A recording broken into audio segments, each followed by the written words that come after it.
Em relação a esse episódio, galera, vou dizer pra vocês, baita diversão que eles trouxeram. Se você não fizer as perguntas mais difíceis, você vai ficar felizinho com o que você vê em tela, fácil. É só não cutucar muito a lógica interna, não. Agora, em relação a esse vídeo que eu tô fazendo pra vocês, hoje é meu aniversário, então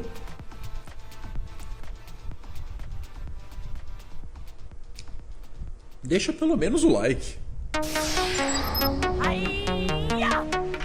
Salve telanautas, olha o seu apresentador do Tela Tracker aniversariante do dia hoje aqui, Heitor Teixeira, falando com vocês um review e recap de Star Trek Discovery na sua 5ª temporada, em seu 4º episódio, Face the Strange ou Enfrente o Estranho. Que tem tudo a ver com aquele papo de que um homem não é capaz de se banhar no mesmo rio 2 vezes, porque ele não é mais o mesmo homem e aquele não é mais o mesmo rio. E se vocês estavam preocupados que daqui pra frente nessa 5ª temporada os episódios iam seguir aquela formuleta de você seguir aquela pista com a trilha de pãozinho deixada aqui, ali e lá até chegar no prêmio no final, esse episódio mostrou que dá pra fazer diferente sim.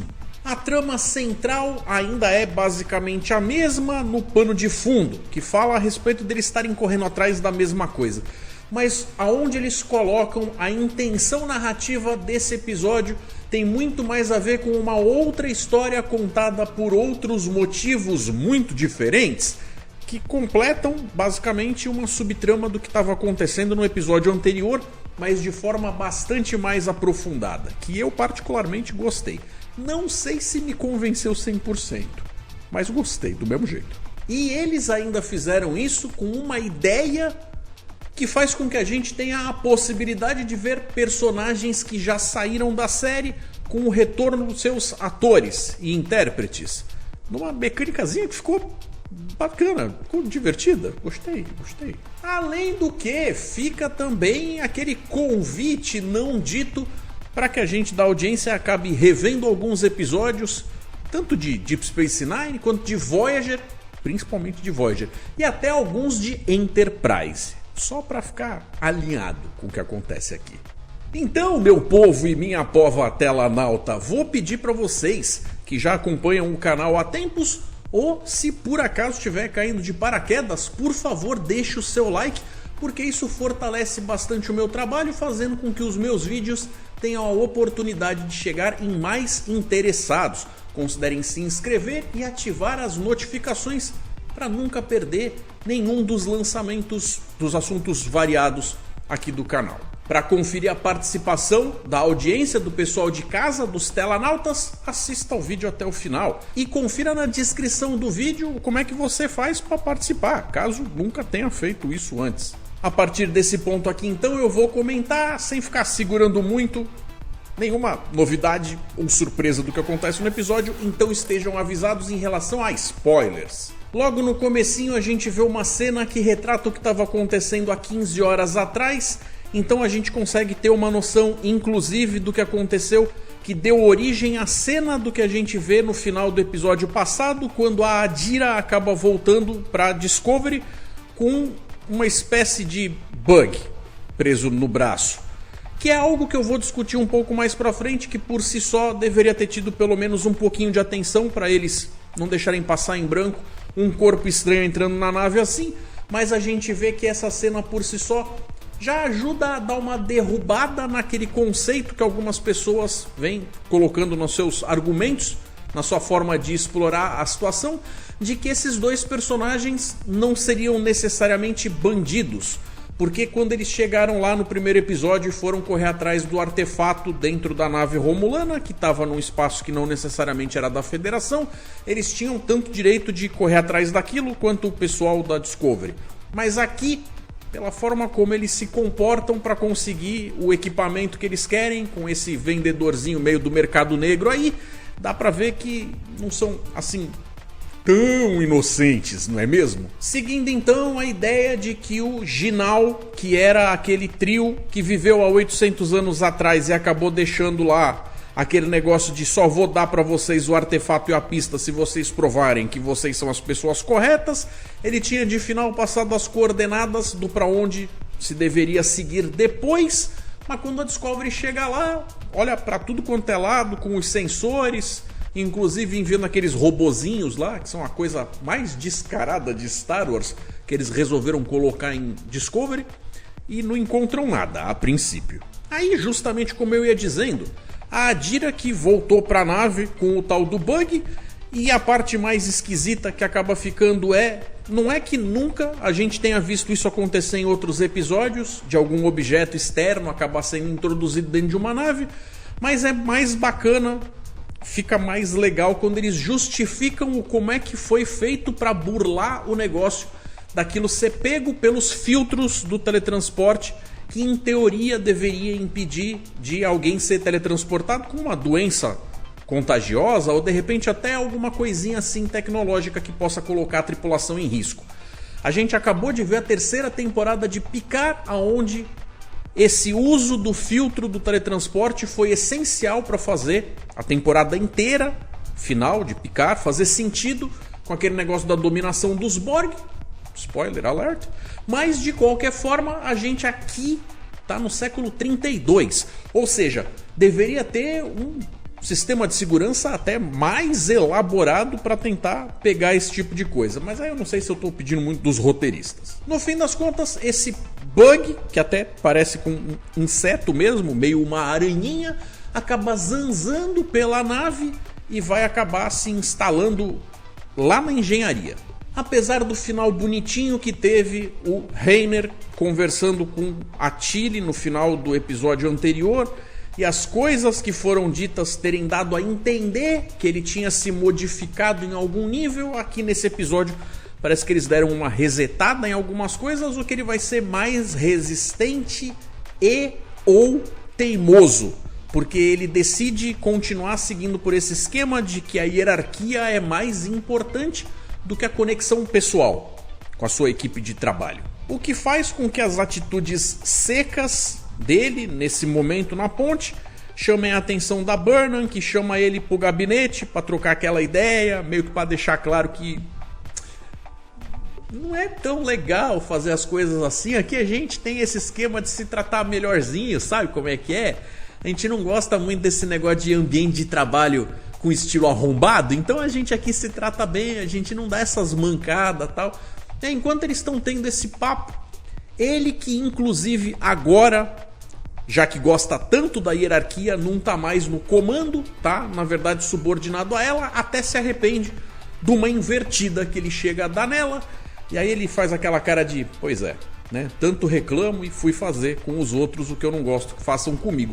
Mas de qualquer forma, no meio disso tá rolando uma pane meio eletroeletrônica, super tecnológica, cabulosa, científica, no meio da situação. E aí quando eles vão se teletransportar, justamente eles percebem que isso roubou eles daquela estilingada no tempo e acaba jogando eles em situações estranhas, que vai ter a ver com o título do episódio, mas que também não estava falando só a respeito de um lugar estranho, ou uma situação, ou um objeto, ou seja lá.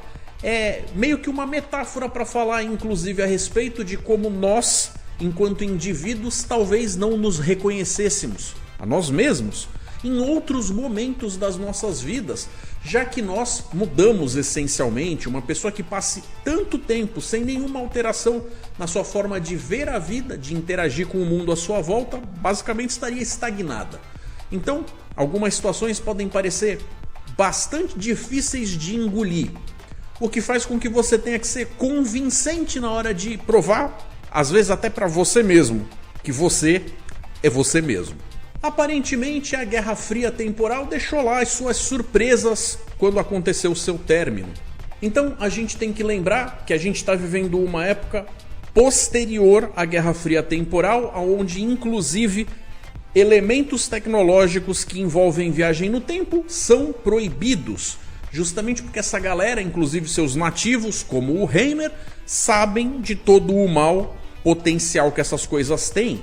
De qualquer forma, essas coisas, por mais que o pessoal da Discovery já esteja ciente de que aconteceram as Guerras Frias temporais, eles não viveram na pele ou não têm uma descendência de quem viveu na pele essas coisas. Portanto, é de se aceitar que eles não conheçam todos os detalhes e todos os meandros de uma história riquíssima que aconteceu ao longo de 930 anos, desde o salto que eles fizeram. Então, lá no começo, a Mol e o Lack estão comprando ali de um cara que vende aquele material meio la garantia soijo, que é remanescente da cultura de um povo que lá atrás, nas séries Legado, a gente já viu que tinha muito a ver com esse papo de tecnologia de viagem no tempo, que eles inclusive citam, e pra mim ficou meio evidente que é como se fosse uma armadilha, meio uma mina de campo, que eles chamam de cronofagia Krenin, ou seja, algo que vai comer partes do tempo, alterando as situações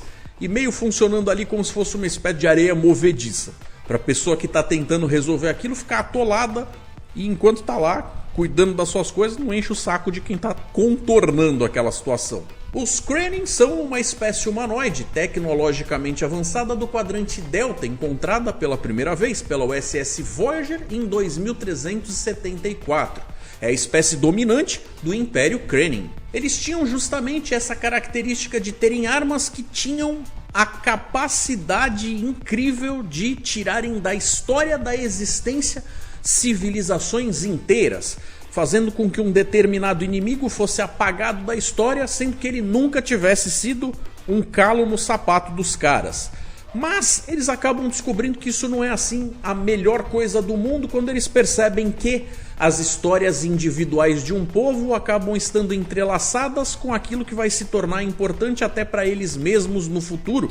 Às vezes de forma muito decisiva e essencial, ao ponto de que, mesmo se tratando de um inimigo, certas coisas que possibilitam eles serem quem eles são naquele momento terem sido apagadas e, portanto, certos recursos importantíssimos terem sido levados juntos. Isso acaba lembrando, então, esse negócio de quando você tem grandes potências que, uma vez que acabem passando para uma nova realidade, às vezes econômica, às vezes sociocultural diferentes num outro momento da história da humanidade, ainda deixam arsenais gigantescos para trás, que obviamente vão ser canibalizados e vendidos no mercado negro, o que acabam proporcionando certas coisas que se estendem e se arrastam, criando vítimas que nem tinham a ver com as vítimas dos inimigos originais do povo que criou aquelas armas em primeiro lugar.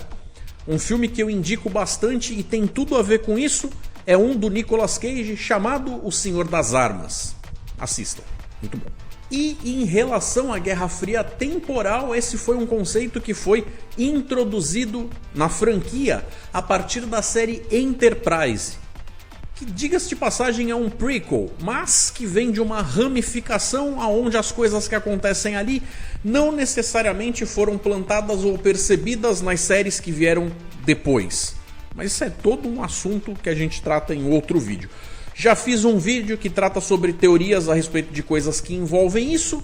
Vou deixar um link no card para vocês, caso alguém se interesse. É bacana, eu recomendo também. Ou seja, a situação no qual eles acabam se encontrando, a Capitã e o Rainer, acaba se parecendo uma parada meio de estilingue temporal, onde você é arrancado de um ponto e jogado para outro, misturado com um conceito meio Dia da Marmota, coisa que aparece em outro filme também muito divertido, que aqui no Brasil acabou saindo como O Feitiço do Tempo. E aí, se todo mundo dentro da nave acaba estando do mesmo jeito que estava nos momentos em que se encontravam, nos pontos da história em que eles acabam visitando, a explicação dada do porquê que tanto a capitã quanto o primeiro oficial e o Stamets estão arrancados e são os corpos estranhos nesses novos momentos temporais, é a de que ela e o Rainer estavam justamente se teletransportando no momento em que aconteceu a explosão do efeito do bug lá na engenharia que causa esse looping, e o Stamets foi porque ele tem o tal do DNA do tardígrado, que por algum motivo fez todo sentido na cabeça dos roteiristas, fazendo com que ele participasse do grupinho. E a gente faz de conta que acredita.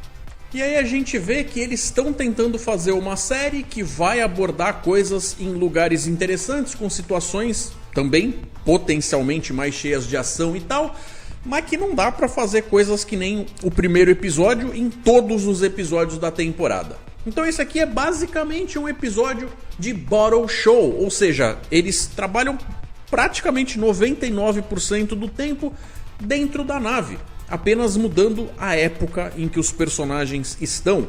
Mas isso dá pra gente justamente a possibilidade de revisitar certos momentos da franquia, da própria série, do título Discovery, de outras temporadas que foram marcantes para as histórias que estavam contando naqueles momentos. Inclusive com as caracterizações pessoais e de cenário e tudo mais, até que muito bem feitas. Mesmo que alguns dos intérpretes de certos personagens tenham passado por mudanças até bastante severas do ponto de vista físico. Assim que eles se ligam que eles estão numa situação dessas, a Michael arranja um jeito de trocar uma ideia com o computador mega anabolizado na figura da Zora. E aí a Zora, que é uma inteligência artificial que é constituída por causa de tudo o que havia naquela esfera de dados da outra temporada lá atrás, a gente vê que ela consegue fazer lá um modelo para entender o padrão do quanto tempo eles têm de um salto até outro. O que é bastante interessante e útil, mas não chegou a me convencer plenamente da forma como é estabelecido lá.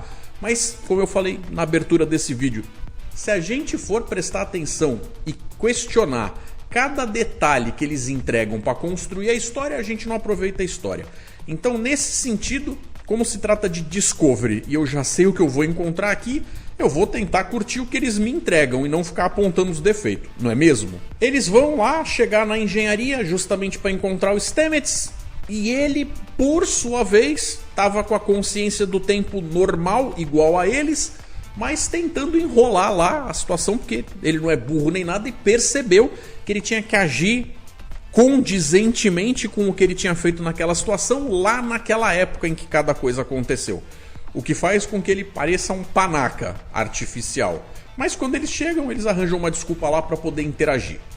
Então, só reforçando, eu achei a ideia para contar o problema da vez, esse negócio deles terem o deslocamento de um lado para o outro no tempo e serem colocados de uma forma aparentemente aleatória, segundo outros personagens ou na frente de outras personas que não necessariamente vão acreditar neles de primeira, fez com que eu achasse que eles realmente fizeram uma escolha bem escolhida. O problema todo é que o desenvolvimento e a forma como eles colocam o cientifiquez ficou um pouquinho aquém.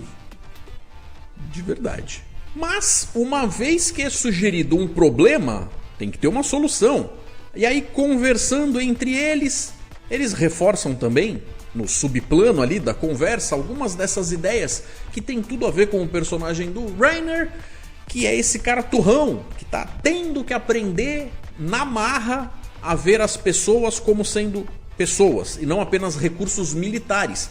Mas eles acabam chegando na conclusão de que eles precisam criar um equipamento que consiga desativar o tal bug, inseto ou a aranhinha que tá zoando o tempo ali. Para dificultar a coisa, é claro, o problema não é nem necessariamente o cenário, mas o tempo em que se encontra cada coisa do cenário, já que estar dentro da Discovery não chega a não ser seguro. A menos, é claro, que ela estivesse passando por algum momento de conflito e confronto com outros lá fora ou até mesmo lá dentro, que rola até quebra-pau. Mas o ponto é, em dados momentos você acaba encontrando com outras pessoas que estavam num outro ponto da vida e não viam você com os mesmos olhos. Ou porque tinham por você mais carinho e amor, ou porque tinham por você um pouco mais de ódio. Depende do momento. É nessas que num momento meio série clássica a lá o inimigo interior, a gente vê uma cena da Michael versus a Michael. Ou seja, a Michael que teve tanto trabalho de evoluir na vida e conseguir se tornar uma capitã de respeito, pelo menos para a tripulação da própria nave e não para toda a audiência, ela acaba encontrando com a versão dela de quando ela ainda estava sendo punida pela cagada que fez ao se amotinar lá na Shinzo. Ou seja, ela não consegue ver ela com os mesmos olhos porque a mais antiga não acredita e a mais velha não sabe exatamente o que dizer para poder provar que ela é ela. que focinho de porco não é tomada e que mosquito quando voa não balança o saco. Na interação entre o Stamets e o Reiner, a gente vê que algum progresso sutil e suave está acontecendo, enquanto o Reiner vai percebendo que, mesmo o Stamets sendo um cara difícil de lidar, não é que ele já foi pior. Ou seja, se existe inclusive alguma esperança para esse cara tão turrão, quem sabe não tenha para ele, já que aparentemente interagir direito com as pessoas à sua volta pode trazer situações melhores para o desenvolvimento da sua missão do que simplesmente gritar e latir para eles. E aí, numa situação que normalmente seria forçada e continua sendo forçada aqui, mas, como eu sempre digo, é Discovery sendo Discovery e a gente já sabe o que vai encontrar, então a gente só viaja junto para curtir o passeio. É a cena da Michael do futuro convencendo a tripulação de ponte da Discovery do passado de que ela tá falando a verdade. E aí o que eles usam como recurso para conseguir fazer isso tudo acontecer? A ligação que ela tem individual com cada um deles. Vejam vocês, construída através do tempo, com intimidade e interações que não aconteceriam do nada e que vão fazendo com que eles percebam que tem uma ligação mais do que apenas algo que pudesse ser lido em um arquivo, que vai até pro lado emocional. Mas, ainda que eu não tenha achado que a sequência tenha ficado perfeita, o que eles usam como sendo a chave final para a solução desse problema é a interação dela com uma tripulante específica, que é justamente uma das que voltam do elenco que já tinha deixado a série, na figura da Airiam, quando ela conta certas coisas e fala como ela se sentiria, e aí ela acaba falando para todo mundo: é verdade, é assim que eu agiria mesmo. E aí no meio disso fica aquele negócio de se funciona para Burnham, por que não funcionaria para o Reiner, já que ele escolheu, num momento complicado onde tem gente apontando trabuco na cara dele, fazer algo muito parecido com o Reese, tentando convencer o cara de que eles já se conhecem, mesmo que ele não acredite. E aí aquele papo da entrevista lá do outro episódio, onde ele estava dando seus 20 segundos ou 20 palavras para cada um se apresentar, é hora de fazer o que ele ouviu valer para alguma coisa. E aí, meio que na conversa, ele acaba demonstrando que, olha, eu sou do bem, confia no tio. Então, comigo falando aqui, parece até que as coisas aconteceram de forma simples, o que na tela é outra coisa completamente diferente, porque consome o episódio inteiro. Mas, quando eles conseguem resolver essas coisas, que por sua vez fazem lá sim uma alteração para melhor na figura do Reiner, a gente vê que eles conseguem finalmente desativar o bug temporal da cronofagia Kremen. E aí eles acabam voltando para o tempo natural deles, quando eles desativam a bolha lá e tal. O que acaba acontecendo é que o Reiner, que teve que enfiar a mão para desativar o bug, acabou se machucando por causa da bolha que multiplicava o tempo, que passava em volta do bichinho, mas nada que o Culber também não resolva. Então, aparentemente, pelo menos, ter presenciado e vivenciado na pele esse negócio de que uma tripulação com ares de família pode funcionar melhor do que simplesmente eu mando e você obedece, parece que mudaram o personagem. O que eu vou ficar chateado é se em próximos episódios ele continuar exatamente igual ao que ele estava no episódio anterior, por exemplo. Eu não quero que mudem o personagem 100%, porque isso não acontece com ninguém na vida real. Mas a gente tem que sentir que esse momento alterador de vida alterou ele, pelo menos em algum tanto. E a gente percebe que isso é validado inclusive na cena em que ele meio que dá o braço a torcer quando ele elogia a percepção do Reese, que lá no começo do episódio tinha falado abertamente e francamente a respeito do que achava, e aí eles tiveram que passar por tudo isso para esse primeiro oficial perceber que o cara até que estava certo. Então agora, depois de muito custo, que a situação foi revertida, aparentemente 6 horas meio que piscaram e sumiram da existência deles ali, como se fosse um efeito residual da coisa, mas seguindo o lance de terem chegado nesse lugar do espaço e terem olhado todo o ambiente à sua volta com os sensores e com os robozinhos e tudo mais, Aparentemente dessa vez a situação mudou um pouquinho. Eles percebem que tem sim traços da assinatura de dobra, da nave, da Maul e do Lak, cujas coordenadas possíveis do para onde ela foi são a última e única pista que sobrou, então é o que tem para hoje. Então, como eu ia dizendo, procurar as pistas ou a pista ou o próximo artefato, de fato, ficaram só para você poder ter um motivo para colocar os personagens nessa situação, que foi bastante diferente do que poderia ter sido se eles seguissem fazendo aquela mesmice. Então, nesse aspecto, até vou dizer que eu acho que eles ficaram de parabéns. E, em teoria, pelo menos, tecnicamente a gente teve um final pro subarco do Reiner, que estava lá fazendo as entrevistas de má vontade no episódio anterior. E é então que a gente chega finalmente no momento dos Telanautas, onde a gente vai conferir a participação da audiência e onde o José Aguiar mandou pra gente. Acabei de ver e vim ver a sua crônica do episódio. Foi bom o episódio, mas o novo imediato é um pé. Até entendo, mas mexer os sensores e falar com a tripulação? Outra coisa é como o Guardião sabia que eles iam fazer em trio. Pois é, José, veja só, essa parte foi inclusive aquela que me deixou mais encafifado, porque eles já tiveram em trio antes, então não é como se o cara lá de trio perguntasse para todo mundo a mesma pergunta enigmática só para saber se eles estão falando do mesmo assunto, porque na verdade isso não foi bem justificado dentro do episódio, apesar de não ser difícil de entender, que algumas conversas prévias foram feitas e estabelecidas entre o oficial de comunicação e o pessoal de solo de trio antes deles chegarem lá. Mas que ficou meio esquisito ali na forma como a interação acontece, porque deixaram essa lacuna, eu também concordo.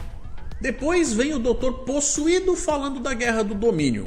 Gostei dessa parte que, ao meu ver, tirou um pouco do tiro, porrada e bomba, que estão, em alguns momentos, transformando Star Trek.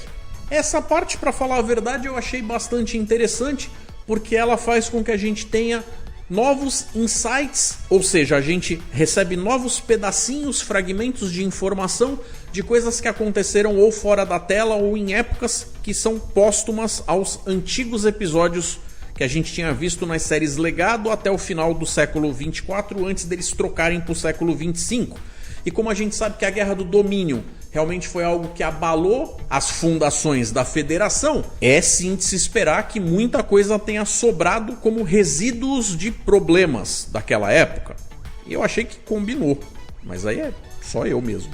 E o Bruno Chassot mandou pra gente: gostei desse primeiro oficial rabugento, quer dizer, gostei dele como personagem, mas não sei se gostaria de ter ele como colega de trabalho, se é que deu pra entender. Deu perfeitamente, Bruno, já que personagens que têm formas diversas de se mostrar trazem um potencial muito grande para novas interações. Se a gente for pensar justamente em Voyager, a mecânica de como os personagens lidavam uns com os outros mudou completamente, por exemplo, com a entrada da 7 de 9, que era um mulherão, mas ao mesmo tempo estava longe de ser só isso.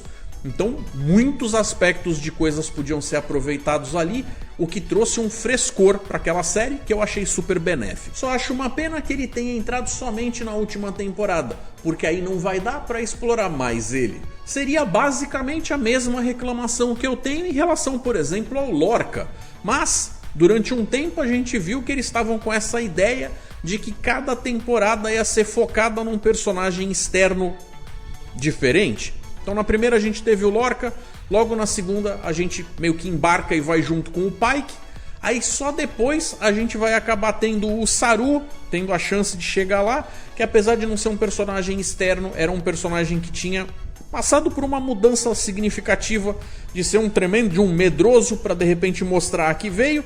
E aí só na quarta temporada a gente foi ter de fato a Michael Burnham chegando na posição de capitã. E eu acho que posso dizer que a versão que a gente está vendo dela agora ainda consegue sim ser diferente daquela personagem em transição que estava acontecendo na quarta temporada, como se agora ela fosse uma capitã mais consolidada. Então, voltando no que você está falando a respeito de a gente não ter mais a oportunidade de ver o cara, bom, ainda vão ter outras séries. Quem sabe ele não dá as caras, sei lá, na Academia da Frota. Já o Mauro Duarte enviou: continuo seu fã e de Star Trek. Muito obrigado, Mauro. Quanto ao arco principal, me parece que eles estão tentando mudar o estilo da série de uma pegada algo tipo Star Wars ou Velozes e Furiosos para algo estilo Indiana Jones com Sherlock Holmes. Mauro, eu diria que Discovery andou bebendo de ideias e tons de outros lugares desde o começo. O que eles talvez menos tenham de fato utilizado nas suas narrativas é o espírito de Star Trek mesmo. Que me perdoem os puristas. Mas, e eu não estou falando isso como um ataque à série, isso teria trazido uma nova gama de tintas para pintar esse quadro, fazendo com que essa série trouxesse uma riqueza maior em termos de as histórias que eles apresentam pra gente. Se as histórias sempre foram felizes na forma como foram contadas, aí já é outra conversa, completamente diferente. Esse terceiro episódio me pareceu o melhor até agora e um pouco mais voltado a dar consistência aos personagens, como você disse, algo mais família. Mauro, a gente acabou de ver o quarto episódio. Apesar de eu concordar com o que você disse a respeito do terceiro, quando ele era o último que tinha saído, você ainda pensa da mesma forma? Porque eu acho que esse aqui conseguiu inclusive roubar a cena do anterior. Por último, adorei tanto o novo número 1, Rainer, por ser diferente do resto, quanto da atuação proporcionada por Callum K. Rayner. Vamos e convenhamos, o cara já manda bem desde que ele era um Cylon, né?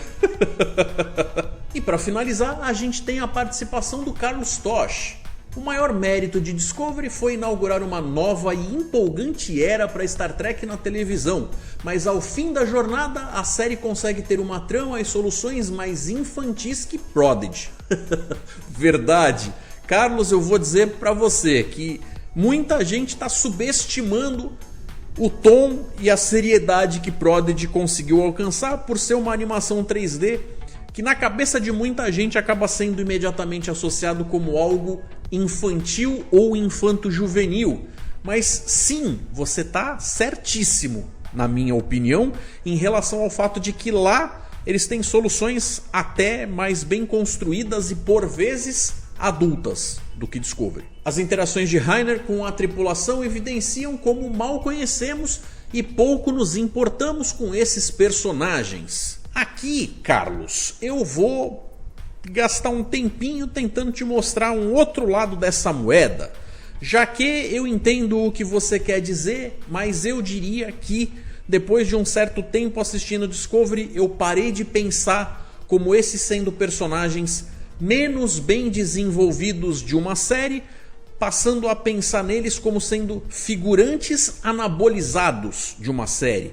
Já que se a gente for assistir uma série como, por exemplo, a série clássica, que é o molde mestre original de onde todo o resto saiu, a gente tinha lá uma quantidade fixa de personagens recorrentes, mas todos aqueles postos de trabalho espalhados na ponte sempre tinham um rosto desconhecido de alguém que assim que um dos nossos personagens se levantavam de sua cadeira para embarcar em uma away mission, por exemplo, o lugar tinha que ser imediatamente preenchido por um outro alguém, porque não dá simplesmente para a cadeira ficar vazia. Então, todos aqueles rostos de pessoas que a gente nunca soube o nome, mas também nunca reclamou, me faz acreditar que aqui o que a gente está vendo são personagens recorrentes fazendo justamente esses papéis e a gente talvez, só talvez, esteja reclamando de barriga cheia.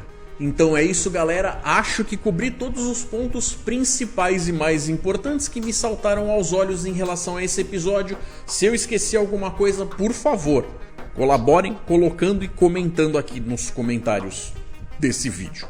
Eu vou ficando por aqui, mas vou deixar 2 sugestões de vídeo para vocês continuarem seguindo e acompanhando o meu conteúdo. Um forte abraço, galera, e até mais.